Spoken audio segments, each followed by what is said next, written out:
Hello, you wonderful people, and welcome to another episode of Crime Centric. This being a show where I talk about crime dramas that I watch. For today's episode, I'm going to talk about episode 2 of season 3 of You. Another great episode. A lot of really interesting things went down in this episode, so let's break it down. I love the opening where we are cutting back and forth between Joe helping Love dispose of Natalie's body while also them in being therapy. Side note, Chandra, their therapist, if I'm not mistaken, that's the actress who plays Vanessa in Daredevil, wasn't it? I believe that is. But regardless, I do like the whole thing of just kind of, it's like, oh, like, he cheated on me. It's like, well, I didn't cheat technically. It's like, well, he was about to cheat or whatever. So, and now she's like, obviously Joe's just like, what did you do? And she's like, this is your fault. You kept a box. I know what that means. Once again, it's that interesting dynamic because other than Candace, I don't know if she knew about those signs. I mean, I'm trying to remember. I think that kind of came up. She knew like how obsessive he can get. So she saw the signs immediately after what happened to Beck and Beck's sudden disappearance, she immediately recognized like, oh, what you're doing to Love,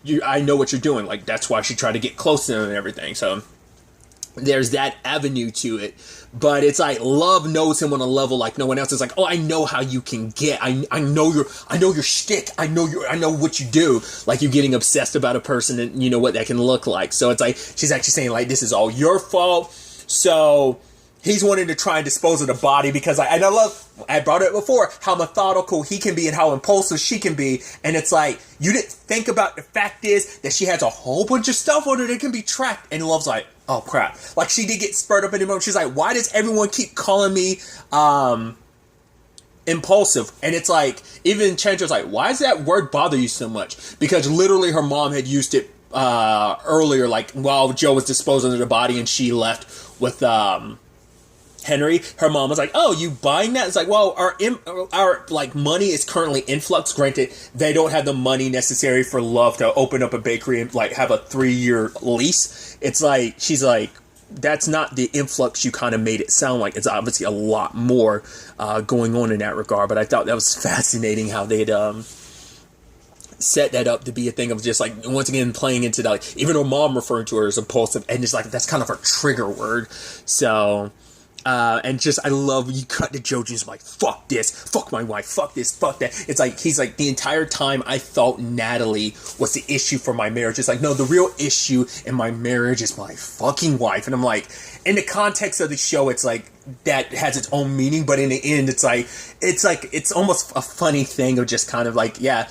like, this is probably like a conversation someone could have, like, literally, just obviously without the context that they find themselves in these circumstances. But I also love that Joe was immediately like, okay, here Love goes again, playing the victim in this regard. Like, the therapist is going to be on her side. But the moment the narrative shifts over to like, wait, she's actually good, because she actually started taking Joe's side on things and certain, like, trying to, no, let's let Joe talk first. And so, obviously, like, he was stuck disposing of the body because, like, this is kind of, like, his wheelhouse. It even came up in conversation about, like, right, like, what did you ever do with Candace and Delilah's body? Because it's like, yeah, that's further proof of how impulsive you can be. Like, you did drop 2 bodies, and I was trying to leave this all behind. But it's like, don't worry about it. I'm like, the fact is, I didn't even think about that last season. Like, what did she do with Delilah and Candace's body? I guess in my assumption that they worked on that together, it's like, no, apparently Love did that on her own, which I'm like, did you hire someone to get rid of the bodies? Like, they have money, they can kind of throw it. So I was like, there might be some, like, I'm trying to think, like, does she have a fixer on the call that, like, does that for her? Like, or did she get her mom to participate? Like, does her mom... Well, because her mom might be the one that helps clean up certain things. So it's like, don't worry about it. You don't need to know. It's like, why doesn't he need to know? I guess it's like, right, he has his own connection to Candace and Delilah, so it's kind of like, don't worry about it. But I'm like, maybe it's because, in all honesty, like, she actually doesn't know, like, and she doesn't want Joe to know, like, there's someone else involved in this. It's not just us. I didn't dispose of the bodies. I paid someone else to do it. Like, I'm leaning towards, like, is it actually her mom? Did her mom kind of help dispose of... That'd be kind of an interesting twist if that ended up being the case. But, Joe's got to set everything up to make it seem like Natalie, like, ran away and stuff like that. So, goes to a certain property, makes it seem like that's where she was going. He was also reading the text and be like, wait, I was just a boring neighbor. She was like a bored housewife that tried to like, for a second, he's like, wait, that's all there was to this? And for him, it's like, no, that's besides the point. It doesn't matter. But he'll never fully know her intentions. But she was like texting with her sister about like, oh yeah, like, should I like have sex with a boring neighbor? And he was like, wait, boring neighbor? He's like, I thought there was a connection here. Like, you were like, cause he was like, he's like, oh, like, love was right about you. So like, that's the thing of like, that's what I brought up last episode of like certain aspects of it, you know, with the context of like her and Joe, like her kind of making moves against Joe, it does change things a little bit where it's like, yeah, she's like, yeah, people said this and that. Like, it's like, no, there might have been like, granted, like, her husband might have cheated. Well, her husband's first wife might have cheated, but it doesn't change the fact that maybe that might be validity to some of the points they say, like, yes, Sherry is a very venomous human being, very kind of a shitty human being, but it's like, at the very least, like, there might have been validity to what she brought up, and I think this adds to it, like, oh, there was nothing, like, special or anything, like, you were just kind of luring me in because I was just kind of like, you found me boring. It wasn't like, oh, like we had a connection, even though like, because Joe is who he is. So like he projects a lot to be like, oh, he did it with Beck. He did it with Love. Or he did it with Candace, like, as well as like projecting like, oh, these women are beautiful. They're perfect. And then when you get to know him, like, oh, you start seeing the flaws, but he tries not to see the flaws. It's like, no, you're perfect and amazing until those quote unquote flaws come back to bite him in the ass. So it's just in this moment, you know, everything got expedited a lot quicker because usually it takes a full season for it's like, oh, everything to come to light about Beck, oh, everything to come to light about Love. It's like everything about Natalie came out like in 1 1/5 of an episode. I guess you can like mark it down like that of like, oh, well, you know, maybe Love was right about you, but disposes of the body, buries it, is like, here I am doing this crap, I hate this. Because Love ran into a kid who was kind of complimenting her. I'm like, oh, new in town, new baby, amazing body, you know. But then at first, like, she liked it at first, like the attention. But then she felt bad afterwards because it's like, right, like, I don't want that attention from like some stranger. I want that attention from my husband, you know. And she felt like she wasn't getting it. And it's like, yeah, like, because Chandra had asked, like, why didn't you run, Joe? And he was like, yeah, like, I ran because, you know, our son, he needs both of his parents. And Love is smiling until Chandra's like, so you stayed for your son, not your wife. And then Love immediately turns like a sour expression because it's like, oh. So now the whole point is like them to try and communicate more. Because she started calling out Love for some of her things because like Love has said like we. It's like, no. Stop saying like separate you and Joe and I. Like, because if you keep saying we, you're making it seem like you and him. But it's like, let Joe have his own independence. So when you do talk about you guys, like talk about Joe separately, like you don't want to basically lose your identity in a marriage, which, you know, I've talked about in the past. Like I've been in that situation where like I consumed myself in like someone else's identity in a relationship. I just felt like I didn't have anything of worth. I wasn't worth anything. That's kind of a depressing thing, but like I submerged myself in like, oh, all there is to me is this relationship rather than like finding who I am outside of that relationship. It was a hard lesson I had to learn the hard way. But nevertheless, they're supposed to be opening up the lines of communication, but I forgot what it was, but they basically kept twisting each other's words into not each other's meaning, because like she wants to go to a party, it was like a kid's party or something like that, but Joe's like, do you think we really should be doing that? But then like Love is like, yeah, isn't it going to be strange that us and Natalie are the only ones that didn't go to the party? So they got just so much on their plate. They're just kind of like, I don't think that's what, but they do end up going to the party later on. And so because of that, there ended up being, well, I'm trying to remember. I think at that point, like earlier, Joe went to the library, which the librarian, that actress Tati, I was like, I thought that was her first episode, but I must have missed her name in the opening like credit crawl. But I was like, yeah, I thought that was her. I know her as as Gaia from the 100, but Netflix wise, most recently as Prudence from Chilling Adventures of Sabrina. Obviously, there was some overlap between Chilling Adventures of Sabrina and the 100, but still, I thought that was just an interesting thing. I'm like, oh yeah, just you know. Because if I'm not mistaken, do correct me if I'm wrong. I know that the actress who plays Love, Victoria, she is from other Netflix stuff too. I want to say, isn't she in Bly Manor? I think she might be one of the, may not be the lead, but at least one of the leads in Bly Manor, if I'm not mistaken. I think I saw that because like that came out after like You season 2, but I want to say she was in Bly Manor, if I'm not mistaken. But nevertheless, he had went to the library to get a book because he was trying to sell stuff because he needs to get money so that he can take care of Ellie, but he also has to make sure, like, right, that Love, or her family finds out about Ellie still being out and about, because she's a threat to everything, especially because she knows what's what, so that could be an issue. That might be an issue that spirals up later on, which, you know, it's like, she's still an X factor in all of this, that is like, you know, Joe and Love each still kind of, I think, have their secrets, but, you know, we'll see what ends up transpiring, but I think that's going to be something that ends up coming up much later in the season. But they go to the party, but they're the only ones there because everyone there is setting up, and it's just like the conversations between Sherry. Sherry's like, oh, your mom, oh, like, you know, oh, I'm just blah, blah, blah, twins, you know, if one twin dies, it's almost like losing both. I'm like, why would, it's like, could you just, like, not be so far up your own ass to say something like that? Because it's like, yeah, his twin sister's standing right in front of him. Like, she's still dealing with it, but you're just adding more salt to the wound. Because it's like, oh, having one twin dead is like having both of them. It's like, I'm still alive and everything. You once again, it's just like, shit. Nothing, once again, separating the actress from, like, the characters. Like, once again, it's just like, you're a good actress when you can, like, evict the visceral reaction from someone to be like, oh, this character sucks. And it's like, the character's meant to suck. She's meant to be like a sucky person. And just like, meant to be that like annoying contrast to make Love go like, oh, I just, like, you just, like, Love is just like, oh, I just want to stab you in the eye. But, gotta calm myself down. There's already one body. Because I even love how they explain it in therapy. It's like, what did you do? It's like, she broke a vase. You know, it's like, you kind of have to, like, slide away from that. But, Joe's hanging around the other, like, dads, and they're like, oh, let's get you drunk and stuff like that. And it's like, oh, cool. Was it Sherry's husband? It's like, oh, she calls me the stallion instead of ejaculation. It's injaculation. And like, did we ever get specific on what that actually meant? And like, cause it was like, I guess like holding back and then like going all at, I don't know.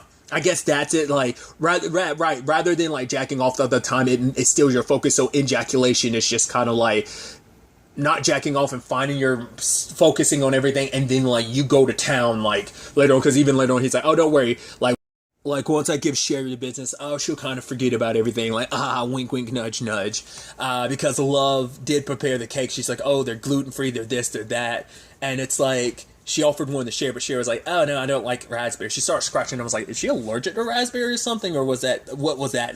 She just happened to be scratching it, and someone's like, that seemed like that might be an allergic reaction. Might be a keynote we need to focus on later on. But then, like, the rest of them fall in line, because Love is like, oh, do you guys want some? And they're like, oh, they make excuses. It's like, because she's queen bee of this, so it's like, when what I say goes, you know. It's like, when I say no to something, you are at the same time saying no to it too. It's kind of like that click mentality. So granted, the kids ended up eating some of the cupcakes, and she started flying off the hand. It's like, you put sugar in my it's like, no, they're sugar free. It's like, there's sugar in raspberries. And it's like, that's where they ended up finding out that like there's tracking things, because Matthew makes stuff. It's like, oh, him being the tech dude is kind of the worst enemy to Joe and Love in this regard, because it turns out like this tracks everything, like blood sugar and all that. And it's like, wait, does everyone have one? And it's like, yeah, like it gives you a general area, and it's like, crap, let's get back, we have to go dispose of the body and everything, which they got 2 shovels, and obviously Love wants to bring Henry, and he's like, should we really be doing that? She's like, you know what, leaving him in the car, that's bad parenting 101. And it's like, but you know, disposing of a dead, like him seeing us get rid of, like move a dead body, like, isn't that? And she's like, whatever.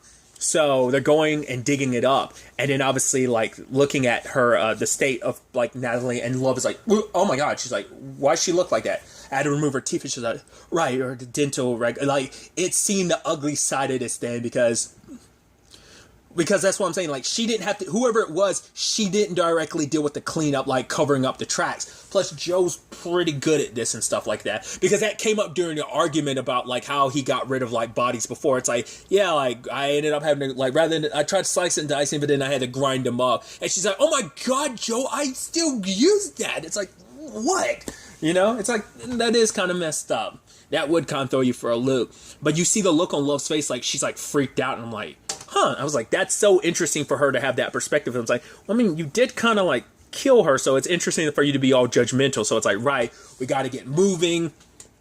They try to get the tracker thing off her finger, and it's like, maybe you should take care of it. She's like, it doesn't matter, Joe, just go ahead and do it. So he like breaks her finger because rigor mortis is already set in, and so it's just like she looks like she's kind of like, ugh. It's like, right, I guess it's like when you can make the mess, it's like the cleanup afterwards is just kind of bleh. But it's just like when you're just in the moment, because she does kind of fly by the seat of her pants during all of this. Ultimately, they took the ring and made it seem like, oh, she stopped by somewhere, washed her hands, and left it there. So it's like, right, I know of a different place where we can dispose of the body, and they're going to lay cement the next day. And then she's like, wait, why do you know about this? He was like, I had it in my mind as a backup plan as I was driving around. She's like, oh, so how many of those do you have? Like, you're just going around having places ready to bury bodies. And he's like, yeah, when my wife just randomly kills people, I have to, like, I'm always going to have to be on edge. And obviously, like, she starts panicking, and it's like, right, it's like, you had a hook to my neck, you were going to kill me until I told you I was pregnant. It's like, we moved past that, like, oh, pretending like didn't happen, but it did happen, like trying to move on, pretend like everything's honky-dory. But it's like, no, like, if it wasn't for him, you would have killed me. And obviously, like, he's trying to, like, appease her, but then he's also, like, it's just this moment between, like, the fact is that it's like, I'm going to be burying bodies until I'm 70, essentially, is what he's kind of saying, because of, like, how she flies off the handle. Because she's like, I can't trust you. Like, how do I know you're not going to kill me? But he's like, I can't trust you either to not lose your shit and just, like, start killing people. So they're kind of at this impasse of just kind of, like, and then they hard cut this Chandra being like, oh, so you said you want to kill each other. That's perfectly natural. Like, 50% of couples talk about they want to kill each other. The difference is you might say that, but you don't mean it, because none of you are murderers. You're like, ha, ha, ha. And that put things in perspective for me, especially that scene when everything's kind of broken down. I'm like, I think they're kind of even when it comes to death. Joe might, because the thing is, you have to add in Candace. Candace, it was like, oh, Joe thought he killed her, but obviously, like, Love got that kill. So it's like, I want to say Joe and her are both even with 4. I could be missing a body, but like, from what we saw,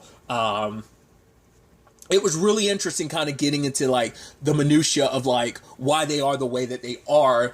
Like, you know, it's like, Joe, like, do you have, like, violent things? And he thinks back to people's killers, like, yeah. And she's like, what's deeper than that violence? And he's like, fear. And she's like, fear of what? And then he remembers, like, every time someone saw him for what he was, Beck, Candace, even his own mom. And then he's thinking about the way Love saw him when they were digging up Natalie.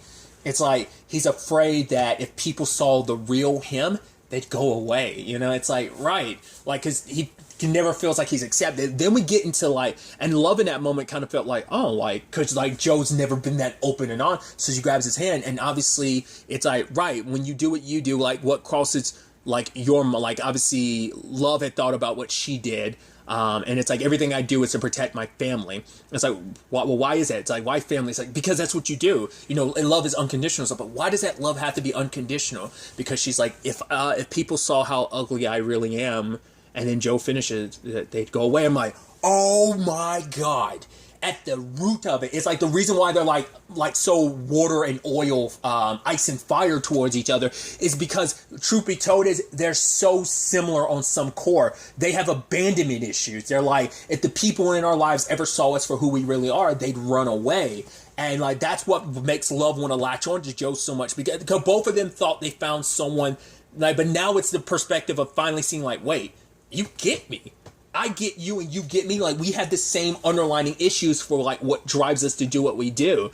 It's like, we're both afraid of people seeing us for who we really are and, like, running away. Because it makes so much sense, because, like, in Joe's case, like, every time he's ever killed anyone, it has been under the circumstances of, this person will jeopardize, this person saw me for who I really am, and it will jeopardize any other future I will ever have. Like, you know, before Beck, he killed a lot of people that would jeopardize his chances with Beck. He even killed Beck because, like, oh, she rejected him, she turned him away, kind of considered him a monster. So in Love's case, everything she's ever done is to protect the people who she cares about, whether it be her brother, whether it be Joe. But it's also that thing of, like, right, you see me a certain way, and I'm afraid for you to see that, like, ugliness that can be there. You know, so it's like, that. I'm like, dude, that was a major, like, oh shit, she's good. this Chandra's good of like, yeah, they're speaking like around a lot of this stuff because they can't get real about it.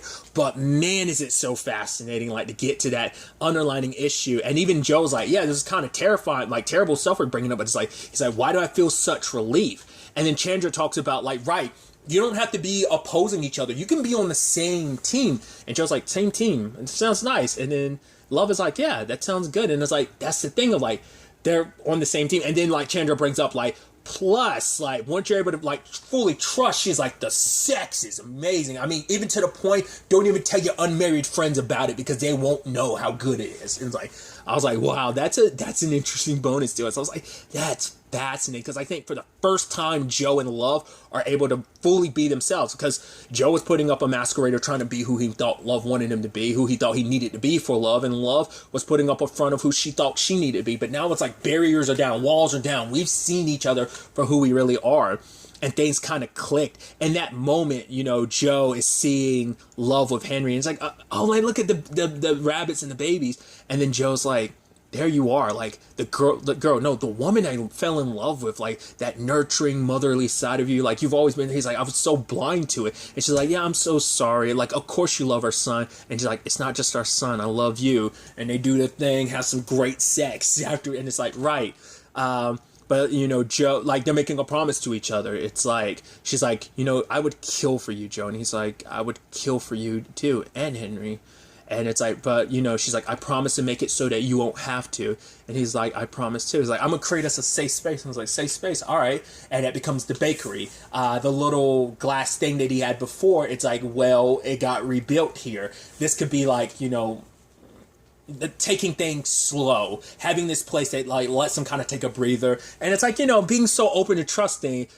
And then he's stashing the key. He's like, for the most part, and it turns out she's heading a spare key in there too. I'm like, okay, I guess just in case the other locks, like if she locks Joe in there or Joe locks her in there, each one of them knows where a spare key is to get out when necessary. To be fair, like Joe's been on that other side of things of like, right, being locked in there and just saying thing for Love. So it's like, yeah, like, you know, so that's kind of an interesting development. But it's like, yeah, they're building up the place. And obviously, Sherry and her husband walk by and Love kind of waves, but Sherry kind of shoots her daggers. And it's like, right. Kind of what Natalie had warned about, because now you're on, I guess, Sherry's shit list now. It's like an elephant. She never forgets, I guess. Are elephants the only one that have good memory like that? I'm curious. Because I've heard that, like, reference, like, all the time. Like, you know, I'll always go back to, was it Childish Gambino's Freaks and Geeks, like, from years ago. Like, that, an elephant never forgets. So, yeah, I won't finish the lyric, but, you know, so. Well, it's like, my dick remembers everything was, like, the next part of the lyric. But, so it's just, like, one of those things of, like, yeah, are they the one animal that, like, has that, like, attribute attributed to them? Like, oh, elephants never forget. Like, does any other, like, species, like, have that, like, quantified or qualified for them? I don't know. Elephant will always be associated with that in my mind. But I'm like, oh, that's, well. But Joe ends up restoring a book, and, you know, at the library, he's like, yeah, like, he's looking for a job, finding, you know, kind of going back to his original speed, his kind of, his way of doing things, so.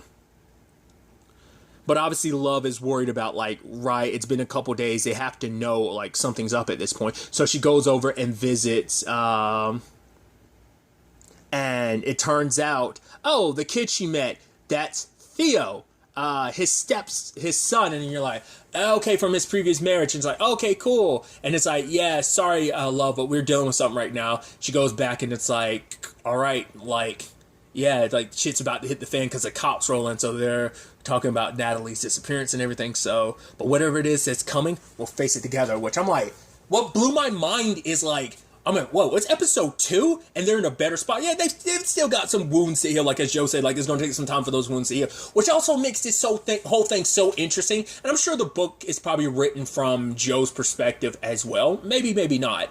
But the show is told Like, we get views from other people's perspective, but, like, the monologue is 100% Joe. We never get to be inside of Love's head, because I'd love to know what some of the things what's going through her mind. Maybe that's also the thing of that Joe isn't someone who always speaks his mind, but maybe Love is. Like, what's kind of going through hers, but I think that's what makes it so interesting. I would love to kind of get, like, a different lens, a different view.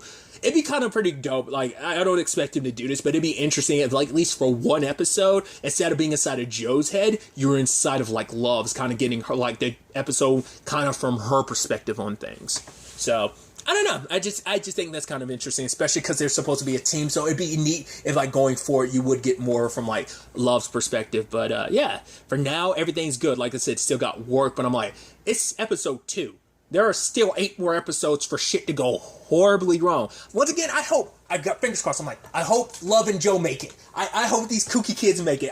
I'm going to keep saying that every episode. I hope everything works out, because I'm so afraid that Joe's going to end up killing Love at the end. I'm obviously, like, she's worried about it. Like, yeah, like that you might, so that, but they're in therapy. They're in a better place. So I'm sure they're going to continue going to therapy, and what underlying issues and what other stuff is going to come up as they're dealing with, like, cool, this thing we had to cover up, and future things are going to have to do to cover up, and so on and so forth. So I cannot wait to see where the next episode takes us with all of this. But really, that's all I want to talk about. Till the next time we meet, be happy, be safe, live life to the fullest, and enjoy it. Good day, and goodbye.